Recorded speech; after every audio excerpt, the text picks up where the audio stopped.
नमस्ते दोस्तों, 21st century की शुरुआत में भारत में 3 नए राज्य छत्तीसगढ़, उत्तराखंड और झारखंड बने और कई आंदोलन के बाद तेलंगाना को एक अलग राज्य बनाया गया। और हाल ही में भारत में बहुत से नए राज्य बनाने की मांग उठी है। अगर पूर्वोत्तर भारत की बात करें तो असम में बोडोलैंड और दीमालैंड, त्रिपुरा में ग्रेटर त्रिपुरालैंड, मणिपुर में कुकीलैंड और नागालैंड में ग्रेटर नागालैंड की मांग हो रही है। अगर ये सभी मांगे को मान ली जाए तो भारत में कुल 50 से ज्यादा राज्य हो सकते हैं। इस मांगों के पीछे कई कारण हैं, जैसे लोगों में एम्प्लॉयमेंट अपॉर्चुनिटीज का कमी होना, लोकल रिसोर्सेज के लिए कंपटीशन होना या कल्चर, लैंग्वेज और रिलीजन में अंतर होना शामिल है। इस वीडियो का उद्देश्य भारत में और अधिक राज्यों के गठन के बारे में सोचने को एनकरेज करना है, क्योंकि अगर हम अमेरिका की बात करें तो अमेरिका में 33 करोड़ जनसंख्या होने के बावजूद 50 स्टेट बनाए गए हैं। और अगर भारत की बात करें तो भारत में कुल 140 जनसंख्या होने के बाद भी सिर्फ 28 स्टेट बनाए गए हैं, जिसके कारण विभिन्न क्षेत्र के लोगों को कई समस्याओं का सामना करना पड़ता है। तो सवाल ये उठता है कि क्या भारत को और नए राज्य बनाने चाहिए?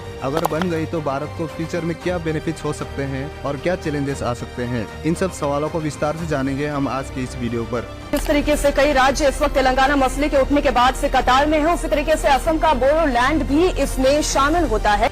Is there a potential of Tamil Nadu being split into two parts? क्या नए राज्यों की मांग जायज है या नहीं? और ये ग्रेटर त्रिपुरालैंड हिंदुस्तान का कॉन्स्टिट्यूशन का बाहर का डिमांड नहीं है।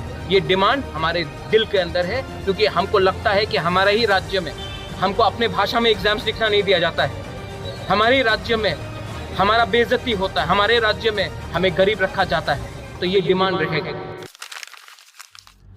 इंडिपेंडेंस के तुरंत बाद इंडिया को 28 प्रोविंसेस में डिवाइड किया गया था, जो मुख्य रूप से ब्रिटिश इंडिया के एडमिनिस्ट्रेटिव डिविजन्स पर आधारित था। हालांकि इन प्रोविंसेस के भीतर लिंग्विस्टिक ग्रुप के आधार पर राज्यों की गठन की मांग की गई थी। और 1956 में भारत ने स्टेट रिकॉग्नाइजेशन एक्ट को पास किया, जिसने भारत के राज्य को लैंग्वेज के आधार पर रिकॉग्नाइज किया। इससे आंध्र प्रदेश, कर्नाटक और महाराष्ट्र जैसे नए राज्यों का गठन हुआ, जिनमें मुख्य रूप से भाषाई समूह रहते थे। और लिंग्विस्टिक फैक्टर्स के अलावा स्टेट्स रिकॉग्नाइजेशन एक्ट ने राज्य के निर्माण में कल्चरल और कास्ट जैसे फैक्टर्स पर भी विचार किया। उदाहरण के लिए जम्मू एंड कश्मीर राज्य का निर्माण मुस्लिम मेजोरिटी पॉपुलेशन को एकोमोडेट करने के लिए बनाया गया था, लेकिन मौजूदा राज्यों को अपनी सीमाओं के संबंधित कई चैलेंजेस का सामना करना पड़ता है, जिनमें कुछ राज्य सेंट्रल गवर्नमेंट द्वारा लेफ्ट आउट महसूस करते हैं, क्योंकि उन्हें अन्य राज्यों की तरह समान स्तर पर आर्थिक विकास, सामाजिक कल्याण और बुनियादी सुविधाएं नहीं मिलती है। और नए राज्य की मांग कमर्शियल और इकोनॉमिक इश्यूज के कारण भी उठती है, क्योंकि स्थानीय लोग अपने ऑर्गेनाइजेशनल और इकोनॉमिक इंटरेस्ट की सुरक्षा चाहते हैं। और अगर भारत सरकार नए राज्यों के निर्माण करने में विचार विमर्श नहीं करते हैं, तो जहां भारत के एक ही राज्य में विभिन्न एथनिक ग्रुप्स के लोग रहते हैं, उन एथनिक ग्रुप्स में कॉन्फ्लिक्ट होने के मामले आ सकते हैं। तो चलिए अभी बात करते हैं नए राज्य बनने से भारत को फ्यूचर में कैसे बेनिफिट्स मिल सकते हैं और क्या क्या चैलेंजेस का सामना करना पड़ सकता है।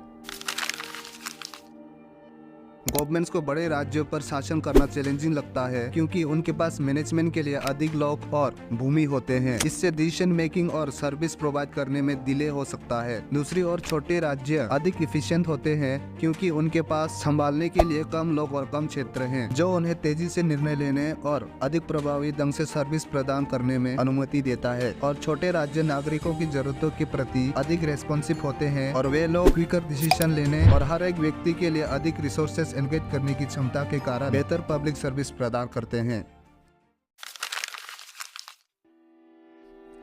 भारत में रीजनल इम्बैलेंस की समस्या है, जहां कुछ राज्य अधिक विकसित हैं और उनके पास दूसरों की तुलना में अधिक संसाधन है। इससे कम विकसित राज्यों में पॉवर्टी, इनसिक्योरिटी और पॉलिटिकल इंस्टेबिलिटी जैसे मुद्दे सामने आते हैं। इसका समाधान करने का एक ही तरीका है, वह है नए राज्यों का निर्माण करना, क्योंकि जब छोटे राज्य बनते हैं तो वे अपने विकास पर बेहतर ध्यान केंद्रित कर सकते हैं। तेलंगाना और छत्तीसगढ़ जैसे राज्यों के उदाहरण बताते हैं कि उन्होंने अपने गठन के बाद आर्थिक विकास का अनुभव किया है। भारत कई डिफरेंट कल्चर्स और एथनिक ग्रुप्स वाला एक डाइवर्स कंट्री है। यहाँ 100 से अधिक भाषाएं बोली जाती है और प्रत्येक राज्य की अपनी अनूठी परंपराएं हैं। नए राज्य बनने से रीजनल आइडेंटिटी को बढ़ावा देने और कल्चरल हेरिटेज की रक्षा करने में मदद मिल सकती है। और छोटे राज्य अपनी संस्कृति पर ध्यान केंद्रित कर सकते हैं और अपने लोगों की जरूरतों पर बेहतर प्रतिक्रिया दे सकते हैं। इससे कल्चरल अवेयरनेस बढ़ सकती है, साथ ही साथ सोशल बॉन्ड्स मजबूत हो सकते हैं और टूरिज्म और बिजनेस की माध्यम से इकोनॉमिक ग्रोथ हो सकता है। पॉलिटिकल रिप्रेजेंटेशन और लोकल गवर्नमेंट्स महत्वपूर्ण है, क्योंकि वे लोगों को अधिकार देते हैं कि वे कैसे शासित होते हैं। भारत जैसे डाइवर्स कंट्री में तो ये और भी महत्वपूर्ण हो जाता है। नए राज्य बनने से लोगों को सरकार में सीधे आवाज देकर रीजनल पॉलिटिकल पार्टिसिपेशन को बूस्ट मिल सकता है और लोकल गवर्नमेंट्स राज्य के ग्रास रूट इश्यूज को इफेक्टिवली एड्रेस करने में एक वाइटल रोल प्ले कर सकता है, क्योंकि वे लोगों के करीब है और अपनी कम्युनिटीज की जरूरतों का बेहतर समझ रखते हैं। नए राज्य बनने से इन्वेस्टमेंट और डेवलपमेंट की नई अपॉर्चुनिटीज प्रदान करके इकोनॉमी को बूस्ट मिल सकता है और छोटे राज्य अक्सर बड़े बिजनेसेस के लिए अपीलिंग होते हैं। भारत में ऐसे राज्य के उदाहरण हैं जिन्होंने अपने गठन के बाद इकोनॉमिक प्रोग्रेस का अनुभव किया है। 2014 में गठित तेलंगाना और 2000 में गठित छत्तीसगढ़ दोनों ने महत्वपूर्ण इकोनॉमिक ग्रोथ देखा है।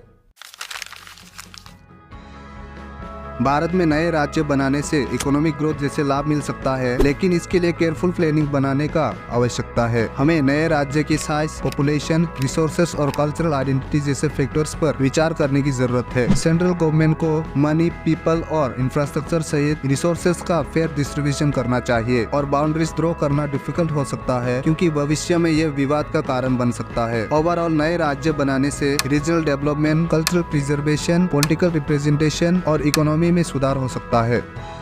भारत में नए राज्यों का निर्माण एक कॉम्प्लेक्स मुद्दा है जिसका कोई आसान उत्तर नहीं है। हालांकि यह एक ऐसा मुद्दा है जिस पर ध्यानपूर्वक विचार किया जाना चाहिए, क्योंकि इसमें देश के भविष्य पर महत्वपूर्ण प्रभाव डालने की क्षमता है।